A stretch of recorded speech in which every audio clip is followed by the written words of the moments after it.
Dyffryn Infants in Newport, South Wales is piloting a radically different approach to early years education. From 2008, it will replace Key Stage 1 in Wales.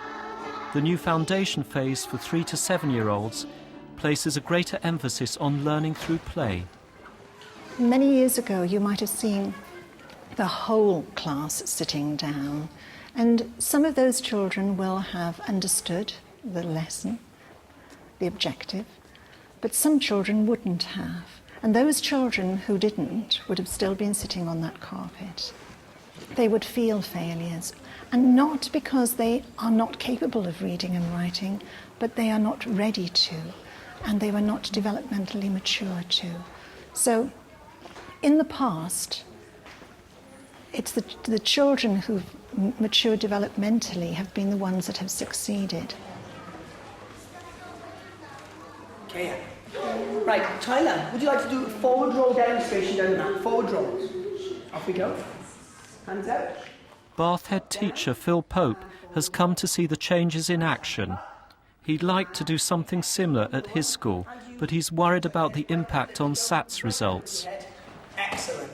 There is a risk that if we introduce more play, that we have less time to do maybe the more formal aspects of the curriculum. The children might initially achieve less well, and it's a risk because of the nature of our intake and the achievement of some of the children. It's a risk we would have to be pretty certain of winning. So far, the changes in Newport have only been introduced in reception. Right, Robbie, find me a little word. A key aspect is lower adult pupil ratios. In the reception class, we've got a ratio of 1 to 8.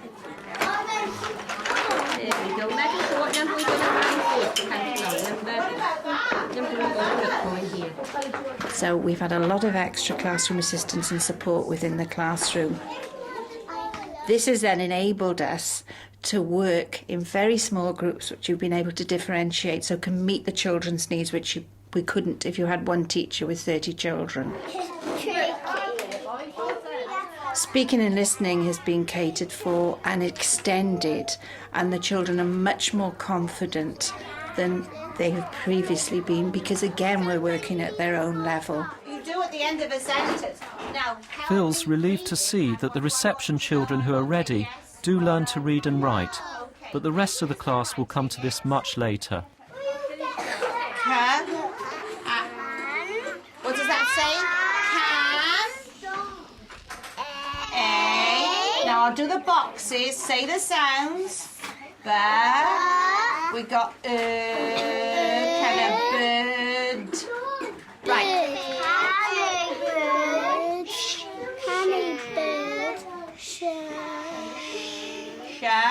Ow. No. Can a bird shout? No. A bird can't shout. Now help me with this one. And what comes through is that as you come through the door, there's that care, that wanting the children to succeed and to be balanced members of community. And we've talked before about to be that, they need to be able to read and write. We're not talking of ignoring the basic skills at all, but actually giving stronger foundations for those to be built on. And we all realise that children need time to play. They need time to reflect. They need time to repeat what they do. But there's still the basic skills coming through. When we went through the reception classrooms, the children were writing and reading to varying levels. And I think that reassurance for parents, and the parents need to be reassured that their children will still be learning and that the outcome at year 11 or year 7 or wherever it needs to be measured will be better. Should be better. Will be, definitely be better. There's a lot more time spent outdoors and learning through doing rather than completing exercises in books. and more speaking in Welsh. What? Pala wedi hwn? Glas, da iawn. Da iawn. The changes are being phased in and will eventually include years 1 and 2.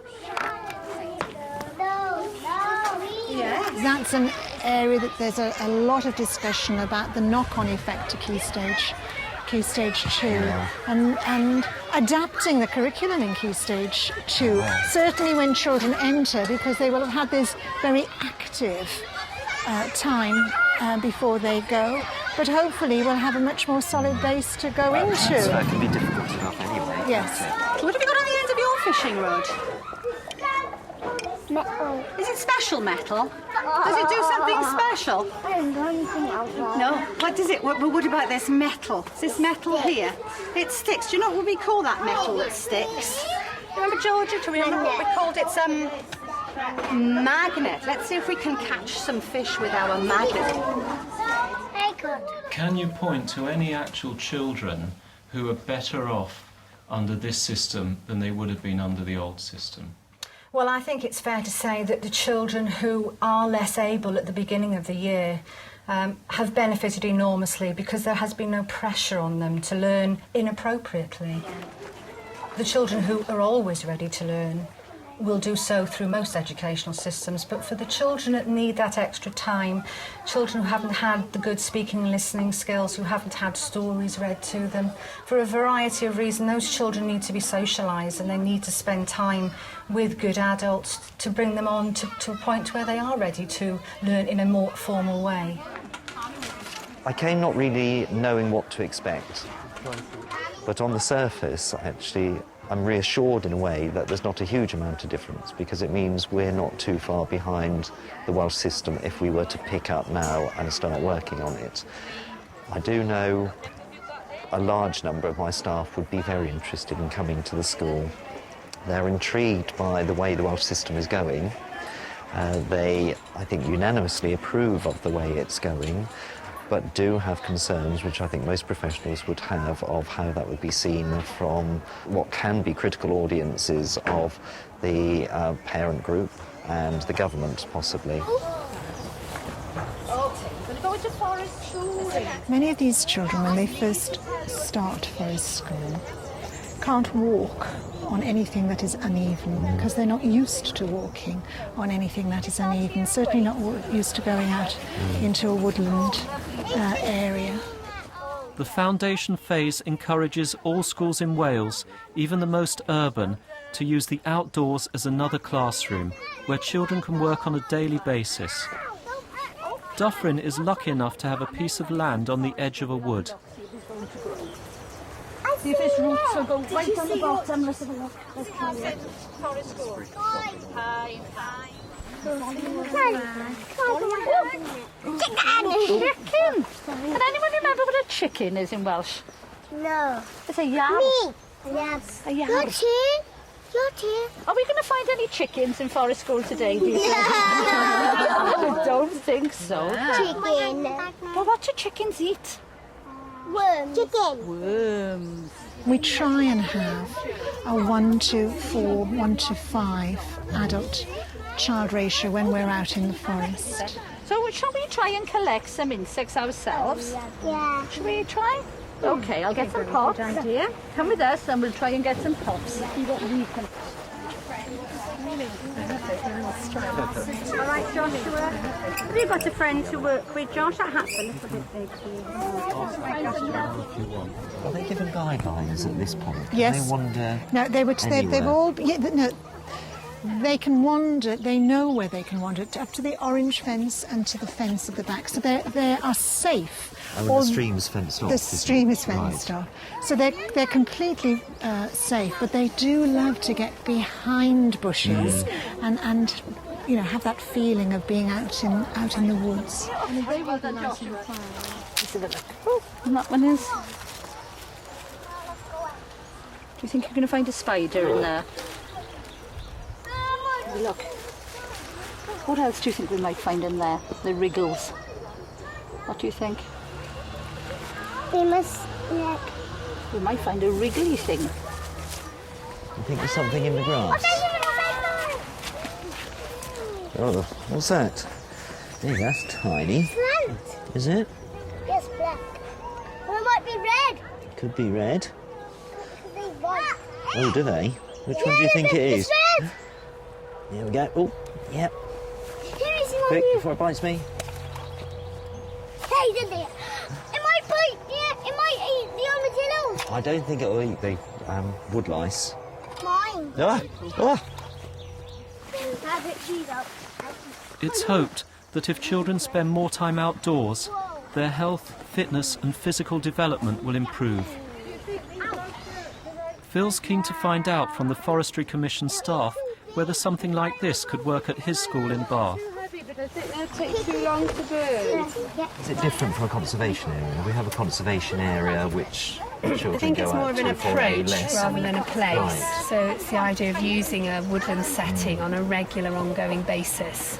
Because not every school would have this resource available, No. have the space for it, or be in the environment, an urban environment. No, although we do have schools in Built it. Cardiff who use the Hayley Park, and we have a school which literally does a forest school in a corner of a field with one tree, Right. but only taking about 4 children out and planting and leaving the grass to grow and having some logs brought in, and they can explore and have that freedom in the same way as Right, because the this sort of smaller the setting. area, the less usage there can be really without having a huge impact on what you're trying to study. Absolutely. Wearing the grass away. And Yeah, and that's something we've looked at very carefully here, haven't we?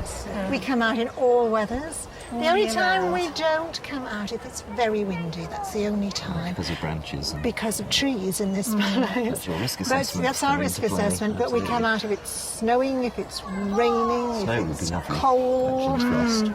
And the children really see the area changing, which teaches them so much, but also they really get to know the area, all its different moods, and Well, I was saying and on enjoy the it and be bridge, proud of they it. were building respect for the natural environment, but not an over-caring respect of you don't touch anything, or so Yeah. it's a very much a working respect. Well, that's right. I mean, they're never going to learn to value it They don't if they're always touch told to just stand behind a fence and look at it. Shannon, I would like to see what you've got in yours. Would you like to have a look inside? Show yours to the other children. What I've learned that is actually, on the surface at the moment, there's not a great deal of difference between the approach in the two schools, but that difference will become, I think, probably very marked over the next few years when the foundation phase spreads through year 1 and year 2 and they become more activity-led learners. That's it, and then pass it on. That's right. And I think if people come in and see it, actually there won't be concerns because they can see people, children learning.